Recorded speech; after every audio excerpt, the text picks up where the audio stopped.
Yo no sé dónde empieza la maestra, dónde empieza la escritora y qué fue antes. No lo tengo claro, porque desde pequeñita siempre he escrito siempre, desde que yo creo que tengo 5 o 6 años tenía cuando empecé. Si recuerdo, si echo la vista atrás, pues también ponía las muñecas entre los libros para enseñarle, ¿no? Entonces creo que va muy unido, siempre he sido maestra y escritora a la vez. Y ahora en la actualidad tampoco sé separarlo, ¿eh? Tampoco sé dónde empieza la maestra y dónde empieza la escritora. El activismo, bueno, el activismo viene de mucho atrás, desde que me doy cuenta de la injusticia, ¿no? Desde que tengo conciencia de que hay una injusticia por la que hay que luchar.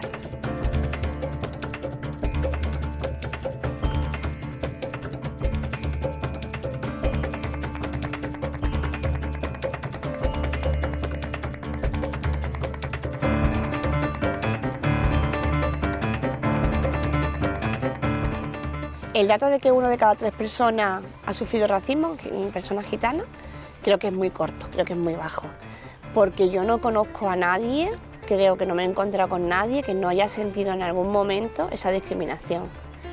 Nada más que tienes que ir a un centro comercial o a hacer un alquiler, ¿no? Un trabajo y decir que eres gitana para sufrirlo.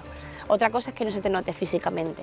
Si no se te nota y tus apellidos no son muy delatores, ahí ya la cosa cambia. Pero si se visualiza, es muy fácil sentir ese racismo.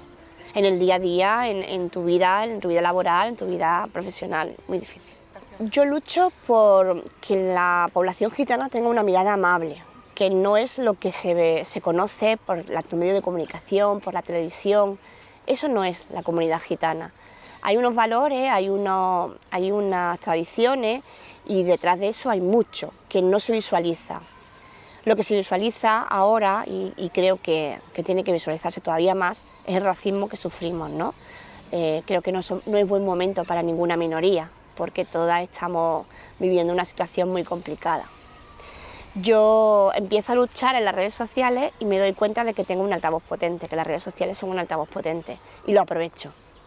Y cuando mis libros se convierten en virales, cuando mi libro se convierte en viral, que autoedito, ahí me doy cuenta también que tengo otro altavoz, que son las letras, ¿no? Que son los libros, y lo utilizo.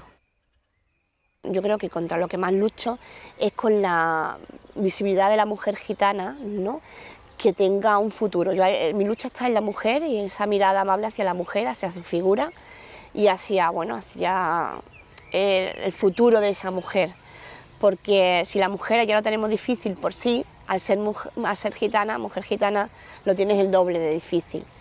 Y ahí está mi lucha, en intentar pues, que se dé a conocer que hay muchas profesiones, hay muchas mujeres gitanas que tienen profesiones, hay abogadas, hay trabajadoras sociales, hay ilustradoras, hay maestras, hay muchísimas mujeres gitanas pues que no se visualizan, ¿no? Y sí, en cambio, los estereotipos de mujeres que están en su casa, que están dentro de una cultura muy machista, que yo considero que no es mucho más machista que la general, ¿no? La cultura general de España, pero está ahí. Entonces mi lucha va por ahí, no por la mujer gitana.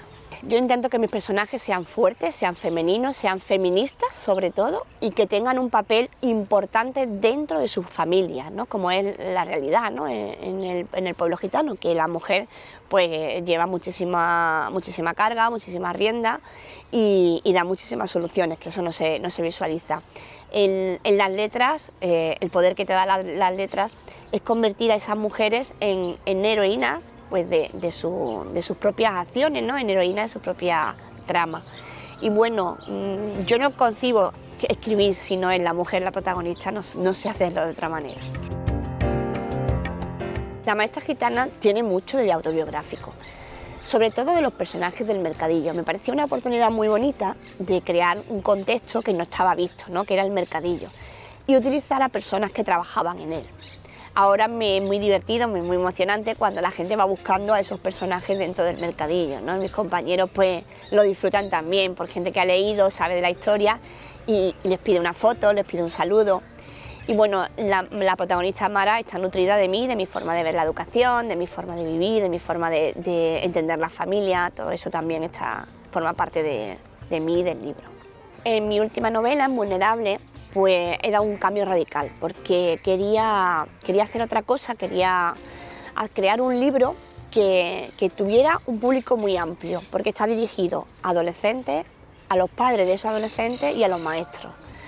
La historia de Vulnerables comienza en una casa, aquí en la Costa del Sol, en Benalmádena. La historia de 3 adolescentes que han desaparecido, que no se sabe dónde están, y una inspectora que las encuentra. Cuando las encuentra se da cuenta de que toda la casa está rodeada de cámaras que están rotas con violencia, y en esa situación, en ese contexto, se da cuenta de un detalle, y es que hay unas llaves que abren todas las puertas. En un cenicero, en la entrada, hay una llave que abre todas las puertas. Claro, ya saca la conclusión de que ahí nada es lo que parece. La historia de esas 3 niñas, de esas 3 familias, y cómo las redes sociales pueden marcar nuestro destino. Lo importante que es lo que publicamos en las redes, y también lo importante que es lo que no publicamos. Porque si hay un adolescente que siempre publica una foto que está sola, que no tiene amigos, que no tiene una red social amplia, pues estamos dando ahí pistas de lo que pasa en tu vida, ¿no? Y hay personas que no son buenas, que utilizan esa información a su favor.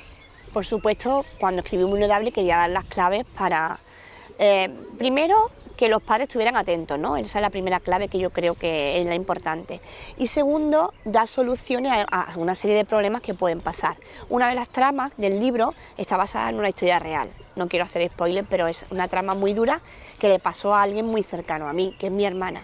Y es ella la que me da la idea, ¿no? De cuando viene la científica a casa, la policía, porque fue un poco desagradable, ¿no?, todo el asunto. Ella me dice, ella cuando lo vive, me dice: Lola, deberías de contarlo en un libro, porque con un simple gesto de tapar una cámara en un ordenador puede cambiar la vida de un adolescente, ¿no? Y entonces de ahí nace esa... Si yo doy problemas pero no doy soluciones en el libro, no hubiera quedado completo. Entonces ahí en el libro vamos a encontrar problemas, soluciones y claves para que esto sea un poco diferente. En el libro una de las cosas importantes que se aborda es principalmente eso, ¿no? El hecho de que es un escaparate, ¿no? Las redes sociales es un escaparate donde tú te pones, donde tú te expones, ¿no? Y lo que recibes puede ser agradable o no, y ese odio que recibes te va a ser un coste, no tiene un coste en tu persona, tienes que gestionarlo de alguna manera, y eso no es fácil, sobre todo en la adolescencia. Yo recuerdo que hace poco escuchaba a un experto decir que antes también había acoso y que no era muy diferente al de ahora, y yo estoy de acuerdo, el acoso no es muy diferente, pero sí es diferente que antes tú llegabas a tu casa y se calmaba porque tú encontrabas una estabilidad, un hogar seguro. Ahora llegas a casa y no tienes esa seguridad. Te encuentras con que recibes por las redes sociales el mismo odio, las mismas acciones, el mismo acoso, y se multiplica. Por lo tanto, no tienes paz mental, no tienes tranquilidad. Desde que empecé he sido diana de ese odio, y entonces sabía muy bien a lo que me enfrentaba. Sabía que el odio que me iban a volcar se iba a multiplicar en cuanto iba siendo más conocida y más famosa. Ha llegado un momento de que no hay día que me despierte sin un ataque, ¿no? Sin un mensaje de odio o sin un toque de atención hacia mi persona y hacia el no poder triunfar porque soy gitana, de etnia gitana. Claro, eso no es fácil, ¿eh? Eso no es fácil de gestionar, incluso hay veces que cuesta siendo adulta, imagínate siendo adolescente, todavía es mucho más duro.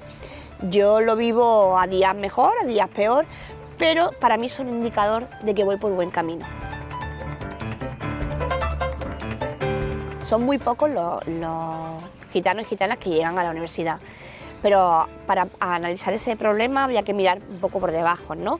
Qué es lo que pasa en la secundaria, qué es lo que pasa en el bachillerato, porque cuando la población vive en una forma marginal y en un límite de la pobreza muy amplio, es muy difícil acceder a unos estudios.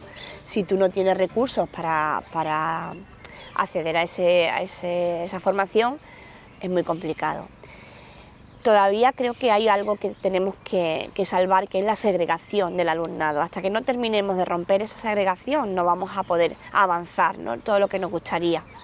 Hay muchos institutos y muchos colegios que todavía solo contemplan a población gitana, y eso no puede ser. La ley ya no lo acepta, pero sigue pasando. Hay 2 grandes problemas en el alumnado gitano. Uno es que su historia no está presente en el aula, y otra es que no tienen referentes. Yo he vivido experiencias preciosas de niñas que han venido a firmas de libros que me han dicho: Lola, gracias a ti he descubierto que puedo ser maestra. Entonces, los referentes es muy importante, el ofrecerlo, visualizarlo, el enseñarlo, el mostrarlo en el aula es fundamental, sobre todo porque es una población que no tiene la autoestima muy alta. Cuando tú sufres racismo, te va menguando esa autoestima y hay momentos que flaquean, ¿no?